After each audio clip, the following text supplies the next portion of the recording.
ఇప్పటికైనా చంద్రబాబు నాయుడు గుర్తించాలా, చేతనైతే మంచి పనులు చేసి జగన్మోహన్ రెడ్డి కంటే మెరుగైనటువంటి నాయకుడిగా నువ్వు నిరూపించుకో. అది ఎట్లా చేతగాల? నువ్వు చెప్పినటువంటి హామీలన్నీ ఫెయిల్ అయిపోయినాయి. ఈరోజు ఎక్కడ చూసినా విచ్చలవిడిగా కరప్షన్, ఎక్కడ చూసినా కూడా విచ్చలవిడిగా లంచాలమయమైపోయింది ప్రభుత్వం అంతా. ముఖ్యమంత్రి లెవెల్లో ముఖ్యమంత్రి ఆడ పార్టీ ఆఫీసులో కూర్చొని కలెక్షన్ కింగ్లు రాష్ట్రంలో ఉన్నటువంటి వనరులన్నీ వాళ్ళు దోచుకుంటున్నారు. ఇక్కడ స్థానికంగా వస్తే ఏ నియోజకవర్గంలో ఏ నియోజకవర్గంలో ఉన్నాయో ఆ ఎమ్మెల్యే విపరీతమైనటువంటి దోపిడీ చేసుకుంటారు లేదా మీరందరూ ఆలోచన చేయండి.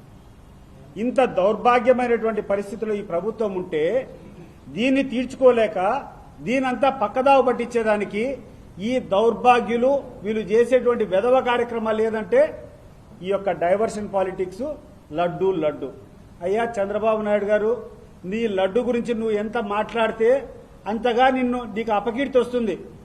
ఈరోజు నువ్వు చేసేటువంటి విధానం, వెంకటేశ్వర స్వామి బొమ్మలు ప్లేకార్డు పడితే చెప్పులు వేసుకొని ప్లేకార్డు పెట్టినారంటావు.